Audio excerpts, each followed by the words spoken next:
Hey everybody, what's going on? This is Sam from Historic Travels and welcome to another video. Now the video you are about to watch is the complete series I did on the RMS Carpathia and the role that it played in helping the Titanic on the night that the ship went down. I was planning to have another video ready for you guys today, but due to some time constraints and researching the video took longer than I thought, it's going to take me a little bit longer to get that video done and released for you guys. So I'm shooting to have that video done by early next week, so stand by for that. However, I did not want to go a week and not upload anything, so I thought I would go ahead and edit together the Carpathia series and release it for you all today. So I hope you all enjoy it. Oh, and don't worry, Sunday at 7:30 p.m. Eastern Time, a live stream will go on as always. All right, everybody. Well, hey, I hope you enjoyed this video on the Carpathia, and without any further ado, let's get into it.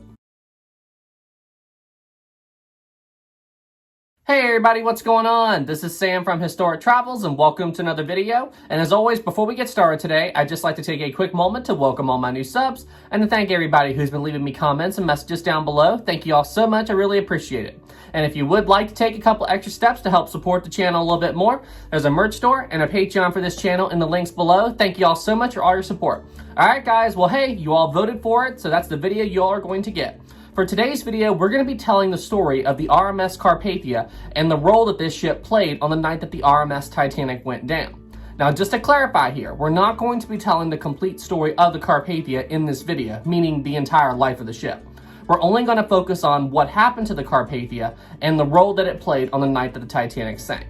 Alright guys, well hey, without any further ado, let's now tell the tale of the RMS Carpathia. The RMS Carpathia was a passenger ocean liner developed and built by the Cunard Line and officially entered service in the year 1903.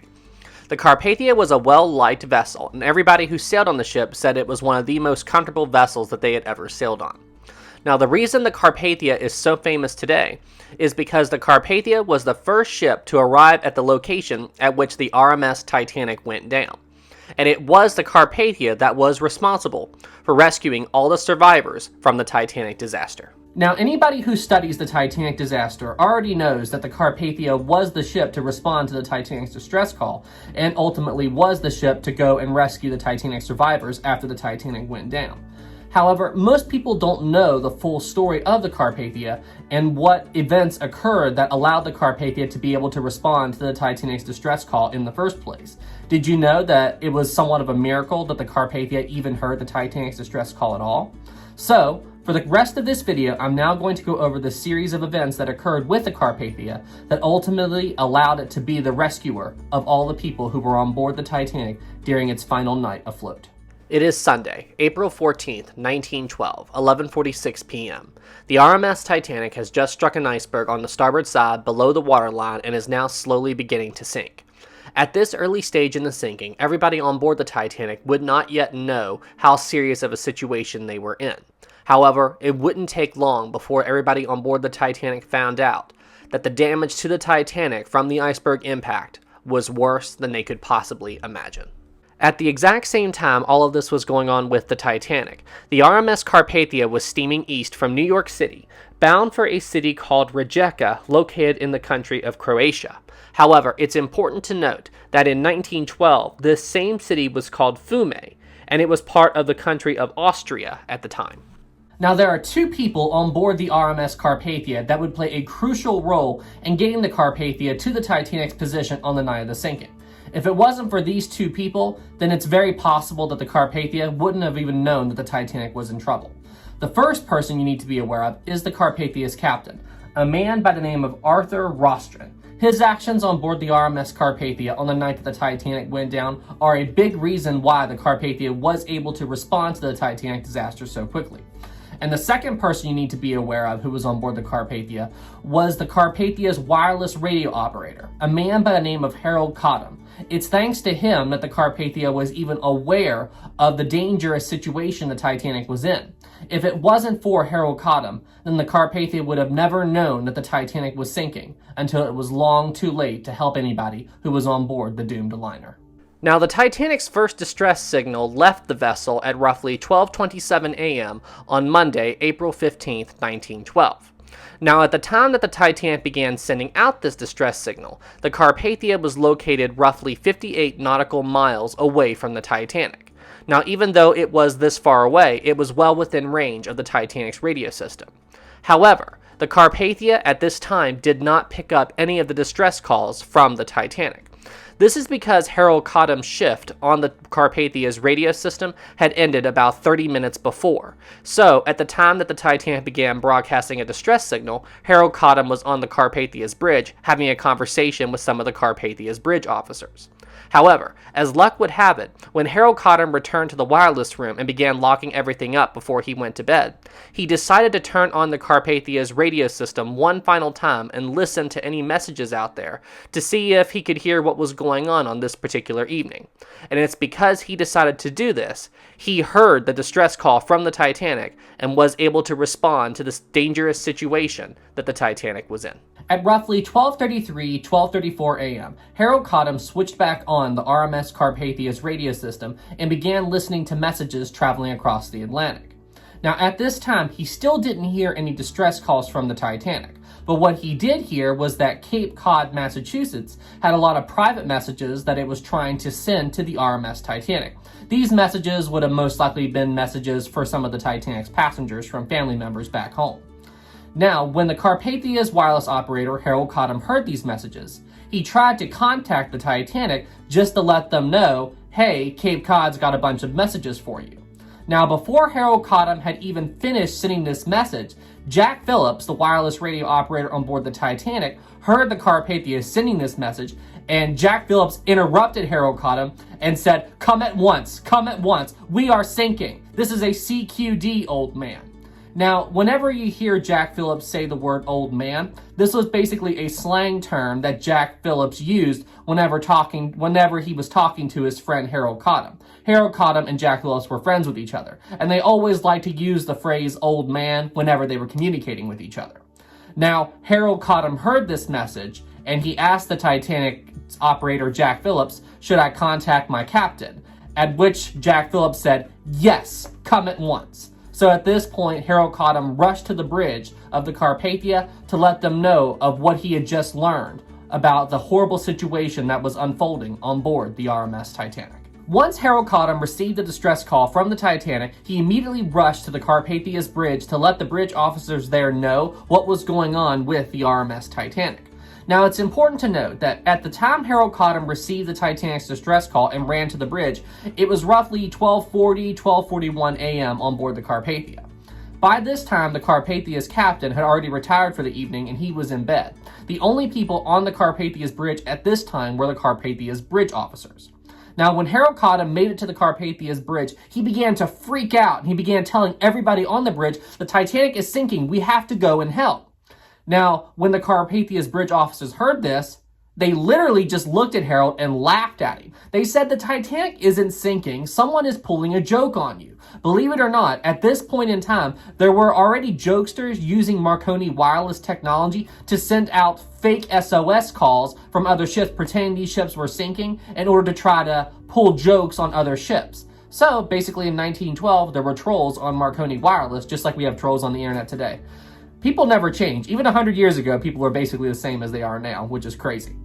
But because Harold Cottam knew the slang term that Jack Phillips had used with him, he knew that this wasn't a joke. He knew that this was his friend, and he would not be sending this message unless the Titanic was in real trouble. So Harold Cottam didn't see the point in to try and reason with the bridge officers. So at this point, he rushed to the captain's cabin in order to tell him what was going on with the RMS Titanic.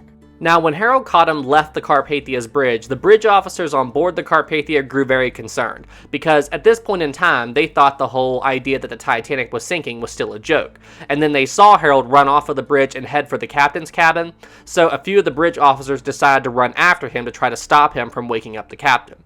But by then it didn't matter. It didn't take Harold very long to reach the captain's cabin on the Carpathia, at which point Harold didn't even bother to knock on the captain's door. He literally broke into the captain's cabin and told him about what was going on with the Titanic. Now, at the exact moment Harold broke into the captain's cabin, at this time, Arthur Rostron was asleep in his bed. So, when Harold broke in, it immediately woke up Arthur, and as you can imagine, he was pretty annoyed with his wireless operator for breaking into his cabin. He literally said to Harold, "What are you doing? Why did you break in here? Haven't you ever heard of knocking?" But Harold interrupted him and told him what was going on with the Titanic. Now, right after this, some of the Carpathia's bridge officers finally arrived at the captain's cabin, at which point they proceeded to apologize to the captain for not stopping Harold. But Arthur didn't say anything to the bridge officer. Instead, he just looked back at Harold and said, "Are you sure this is from the Titanic?" Harold said yes. Arthur then said, "Are you sure they're in trouble?" Once again, Harold said yes. So then Arthur told Harold to tell the Titanic that they were coming to them at full steam ahead. He then turned to the bridge officer and told them to bring the ship about and have it head towards the Titanic as quickly as possible. Now, I will say, props to Arthur for being able to handle that situation the way he did. There aren't that many people out there who would be able to handle a situation like that just after being so rudely woken up. Because, I mean, think about it. If somebody rudely wakes you up, you're usually all anger for the first few seconds that you're awake, and you're not thinking very logically and clearly. But still, upon hearing what Harold Cottam had to say, Arthur immediately snapped out of it and let his anger go and began dealing with the situation on hand just like any captain should. So honestly, Arthur gets my praise for being an awesome captain. Good job, man. But yeah, as soon as Harold Cottam left the captain's cabin and headed back to the Marconi room, they began to try to figure out the Carpathia's position and began to message back the Titanic, letting them know that they were on their way. The Carpathia sent another message to the Titanic at roughly 12:49 a.m., letting the Titanic know that the Carpathia was steaming towards the Titanic at all possible speed. However, it would still be around 4 hours or so before the Carpathia would be able to reach the Titanic's position. Now, with the Carpathia being roughly 4 hours away from the Titanic's position, we all know now that the Carpathia would not make it to the Titanic in time. At the time that the Titanic received the message from the Carpathia letting it know that the ship was on its way to help, the Titanic had only 90 minutes left before the ship would go down. However, at the time, Jack Phillips and Harold Brad, the Titanic's radio operators, didn't know this, but they did know that the Carpathia was pretty far away. So once they learned the Carpathia was coming, they continued to send the Titanic's distress call to see if they could reach another ship that was closer to the Titanic, and maybe, just maybe, that ship could make it to the Titanic before the ship went down. And the whole time that they were doing this, Harold Cottam on the Carpathia was listening to the Titanic's distress call, and he was seeing if another vessel would be able to make it to the Titanic before the Carpathia could. It is Monday, April 15th, 1912, 12:58 a.m. It has been nearly 1 hour and 20 minutes since the RMS Titanic struck an iceberg in the middle of the North Atlantic and slowly began to sink. By this time, many ships in the area had already heard the Titanic's distress call and are heading towards the Titanic with all possible speed. Now, at this point in time, the ship that has the best chance at reaching the Titanic is the RMS Carpathia. However, at being more than 58 miles away from the Titanic, it will take the Carpathia 4 hours to reach the site at which the Titanic is currently sinking. And by the time the Carpathia arrives, it would be far too late for the Carpathia to reach the Titanic before the ship goes down. This map does a great job in showcasing the Titanic's position on the night of the sinking, and it also shows the ice field that the Titanic steamed into where it hit the iceberg, and it also shows the position of other ships in relation to the Titanic on the night of the sinking. Now, as you can plainly see from this map, the Carpathia is not the closest ship to the Titanic on the night that the ship went down. The Mount Temple is closer, at being only 50 miles from the Titanic, and the Californian is even closer still, being somewhere between 10 to 20 miles from the Titanic. The Californian's exact position isn't really known, but we do know it was within 10 to 20 miles from the Titanic. However, the Mount Temple wouldn't be able to help the Titanic even though it was in communication with it, because as the Mount Temple steamed towards the Titanic, it encountered the same ice field that the Titanic struck the iceberg in, and the Mount Temple had to stop. And the Californian's radio was turned off, so nobody on the Californian knew that the Titanic was in trouble. So that means that the only ship at this current time that can come to the Titanic's aid is the RMS Carpathia. But as stated earlier, it would not reach the Titanic in time. Now, once Captain Rostron, the captain of the Carpathia, got the Carpathia's course laid in and got the ship heading towards the Titanic, he began taking steps to prepare the Carpathia to take on the Titanic survivors. Now, when I say he began to prep the ship to take on the Titanic survivors, what I mean was he was getting extra bedding prepared, he was getting extra food prepared, he was trying to make the Carpathia as comfortable as possible for the Titanic survivors when they came aboard. Now, once this process was underway, he then ordered to have extra firemen sent to the Carpathia's boiler room so they could begin shoveling more coal into the Carpathia's boiler, thus increasing the Carpathia's steam load, and then he was going to channel that steam into the Carpathia's engines so he could hopefully increase the Carpathia's speed.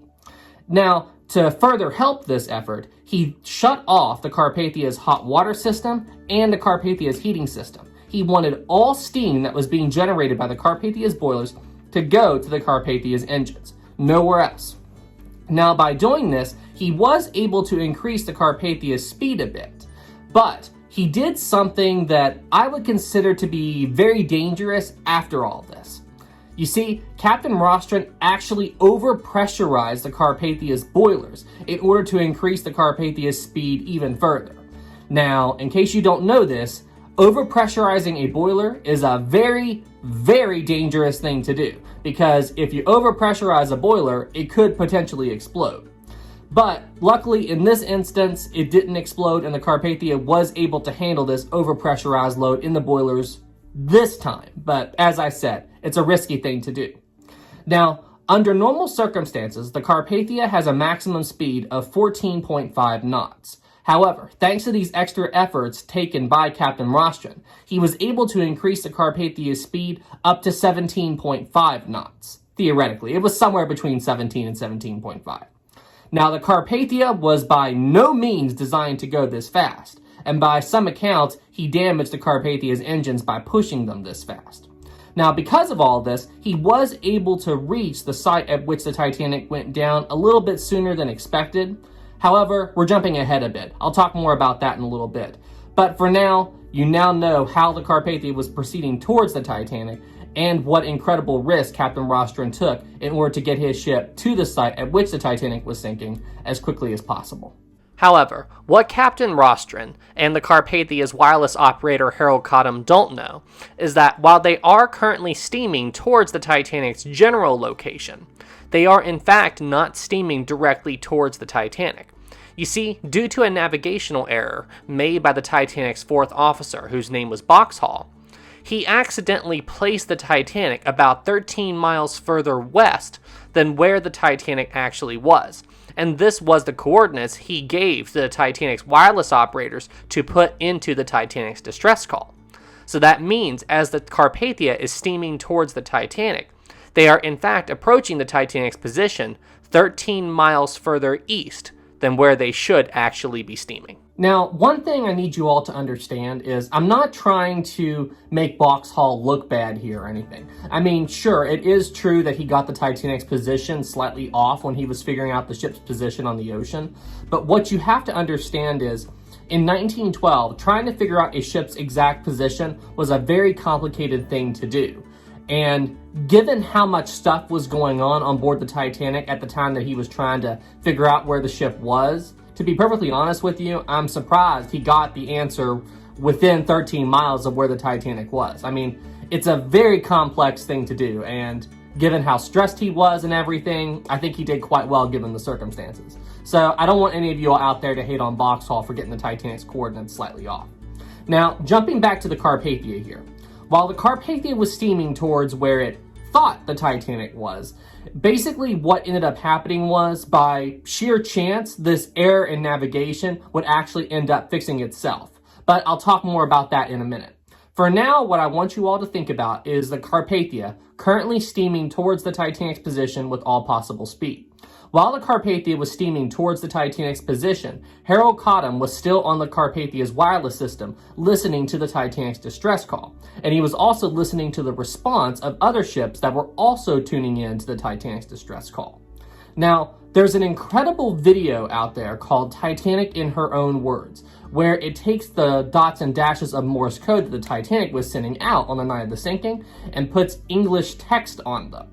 So what I'm going to do right now is I'm going to play a short audio clip from that video, just so you all get a taste to what Harold Cottam was hearing through the Carpathia's radio as the Carpathia was steaming towards the Titanic. CQD, CQD, Baltic to Titanic, SOS, Baltic to Titanic, SOS, SOS. This is Titanic. This is Olympic. This is Titanic. This is Virginian. SOS. Calling Titanic. CQD. This is Virginian. CQD. Calling Titanic. This is Titanic. Cape Race to Virginia. SOS. Report to your captain. SOS. The Titanic has struck iceberg and requires immediate assistance. Received. Olympic to Titanic. CQD. SOS. Olympic to Titanic. This is Titanic. Carpathia to We Titanic. have struck an iceberg and are sinking. We are coming your way. SOS. Coming at full speed. CQD. Doing 15 knots. Received. So yeah, as you can plainly see, it was a very chaotic night that night, listening to the Titanic's distress call through the Carpathia's radio system, as well as listening to the responses of other ships, all also trying to contact the Titanic. And what you all also need to remember is, we have the benefit of hearing all of this through English text. Back then, in 1912, the only thing that they had to go on were dots and dashes of Morse code. So I can imagine it would start to get very confusing listening to all these different dots and dashes from other ships, all trying to radio into the Titanic. Remember, they didn't have different radio frequencies at the time. So everybody who was hearing this could chime in anytime they wanted and try to talk to the Titanic, and the Titanic would try to talk to them. So wireless messages that night were getting to be very chaotic and very hard to understand. Believe it or not, it got so bad at one point that the RMS Olympic, the Titanic's sister ship, radioed all other ships to stop talking so it could talk to the Titanic in order for it to get a better feel into what the situation was with the Titanic. But all of you who have watched my Olympic series have definitely learned all about that by now. If you would like to watch that series, I will include a link to that in the description below. Now, as Harold Cottam continued to monitor the situation with the Titanic over the Carpathia's radio, as more and more time went by, he began to notice something odd going on with the Titanic's distress call message. He noticed that the signal coming from the Titanic was getting weaker and weaker as time went by. In fact, it got so weak at one point that ships that were further away from the Titanic than the Carpathia was began asking the Carpathia if they could still hear the Titanic, and the Carpathia said, yes, I can still hear her. You see, what was going on was, the way wireless technology worked in 1912 was the more power a ship had, the more power it could put into its radio, thus that means that the signal from that ship could go further. So as the sinking of the Titanic continued to play out, the Titanic's power got weaker and weaker, so the range at which the Titanic could transmit a distress call got weaker and weaker. This is why ships that were further away from the Carpathia could no longer hear the Titanic, but the Carpathia could. And then, at 1:57 a.m., the Carpathia picked up its very last distress call from the Titanic. After this, the Carpathia could not hear any messages from the Titanic any longer, and neither could any other vessel. Now, there are some reports out there that state that after this last transmission was sent from the Titanic at 1:57 a.m., there may have been a few other messages sent from the Titanic. However, the messages were so badly garbled that no ships could make out what these messages said. Heck, they couldn't even be certain that these messages came from the Titanic. Then, not long after this, Jack Phillips and Harold Brad, the Titanic's radio operators, left the Marconi room and tried to make their escape from the Titanic, since the final plunge was beginning at this point. At 2:17 a.m., the Titanic's stern climbed high into the air, and then the Titanic broke in half. And then at 2:20 a.m., the Titanic slowly slipped beneath the surface, taking with her 1,496 people that were still clinging to the Titanic, casting them into the freezing cold North Atlantic Sea. Now, it's important to note that Jack Phillips and Harold Brad, the Titanic's radio operators, did not have a chance to tell any other vessels that they were getting ready to abandon the Marconi room on the Titanic. Because of this, that meant that when the Titanic stopped transmitting, all other ships just had to basically guess as to the status of Titanic. Once the Titanic went silent, all the other ships in the air began asking other ships if they had any news from Titanic, at which point no other ship said they knew anything. One ship even said that we haven't heard from Titanic for about 30 minutes. So, as far as Harold Cottam and Captain Rostron on the Carpathia were concerned, this meant that they needed to accelerate the Carpathia and get as much speed out of the ship as possible in order to reach the Titanic's location as quickly as possible, because they were beginning to fear that the unthinkable had just occurred. When we last left the RMS Carpathia, the ship was making all possible speed to the site at which the RMS Titanic was sinking.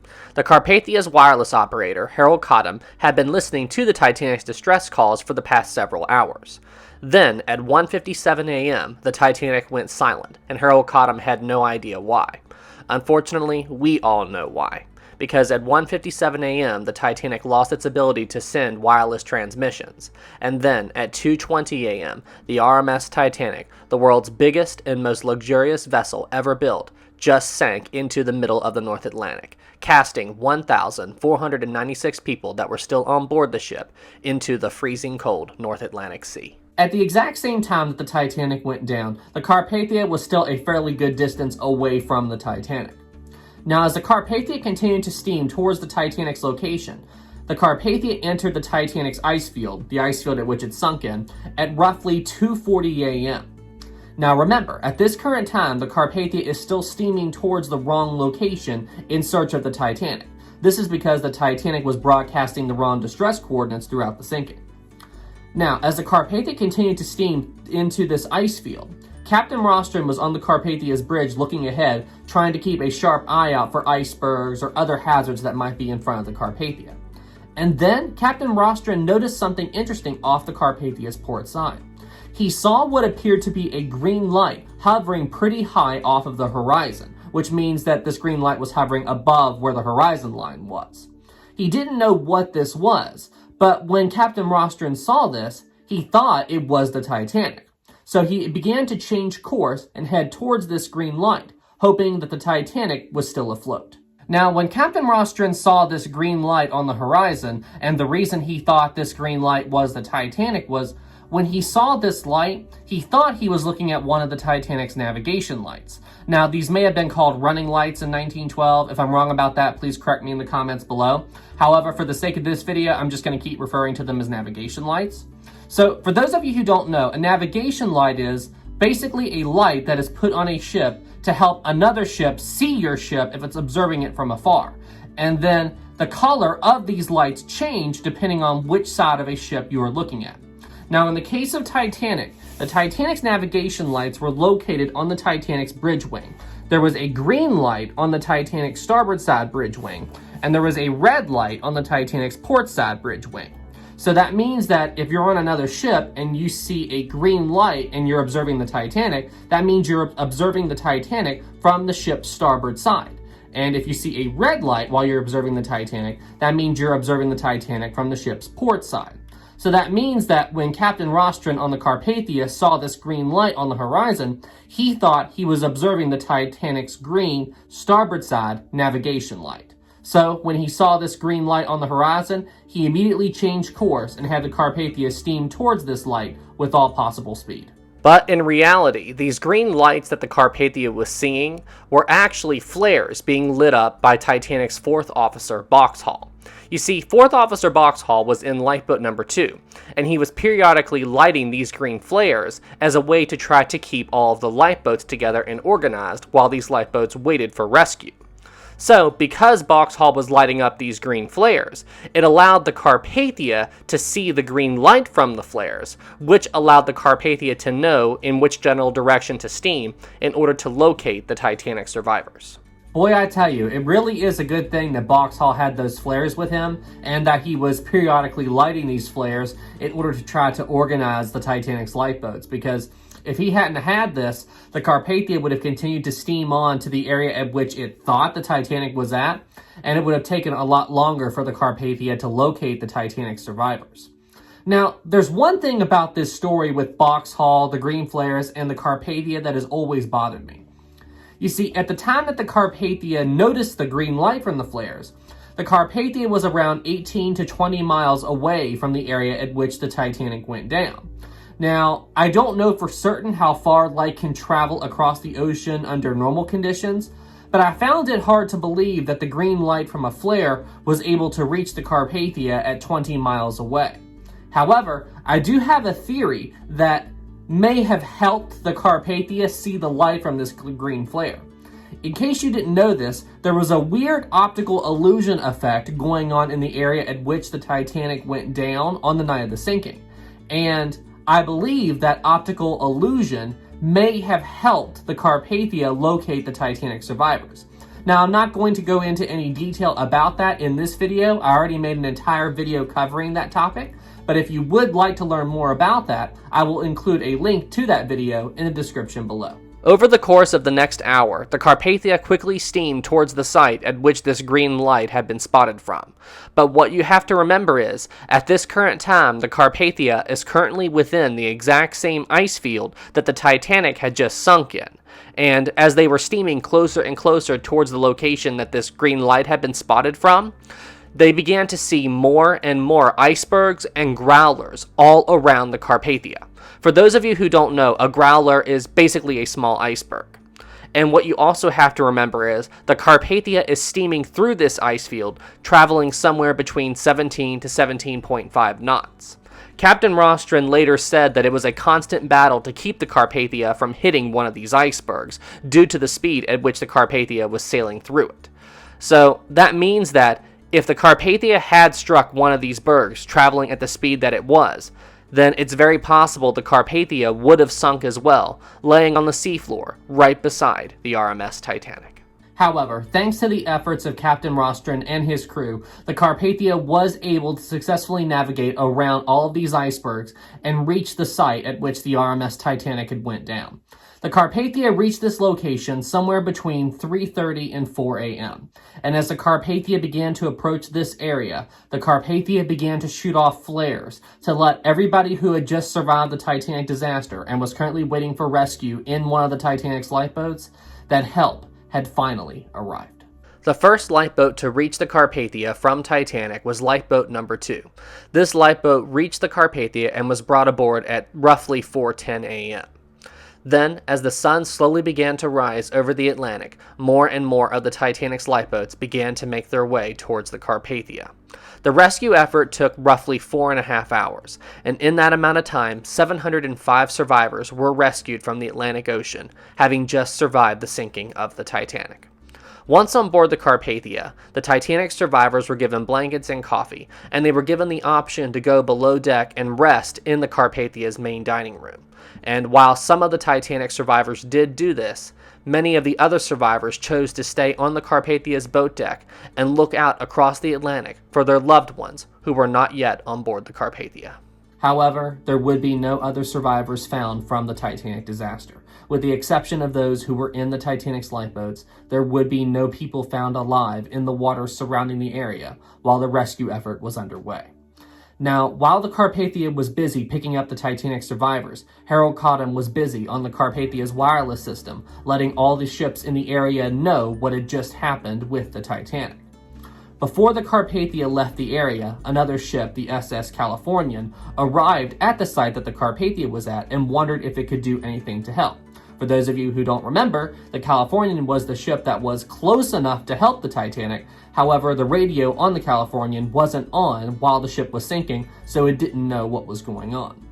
But the Carpathia told the Californian that there was nothing it could do, and the Carpathia was getting ready to leave the area. Believe it or not, there's even a photo of the Californian taken from the deck of the Carpathia right before the ship left the area. Once the Carpathia weighed anchor and departed the area with all the Titanic survivors on board, the Californian remained in the area for a brief period looking for any other Titanic survivors.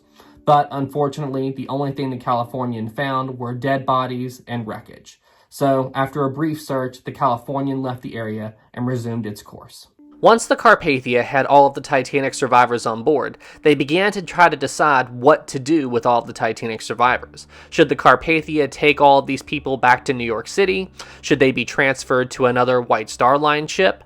The RMS Olympic, the Titanic sister ship, was quickly approaching the area, and it offered to take aboard all of the Titanic survivors.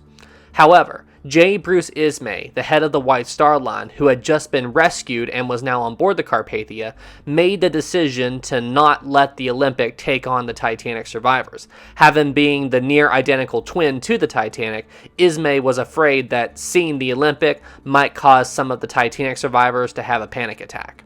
So, in the end, it was ultimately decided that the Carpathia would turn around and take the Titanic survivors back to New York City.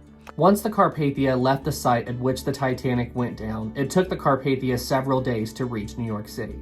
The Carpathia arrived in New York on April 18, 1912, at which point in time the Titanic survivors disembarked the ship.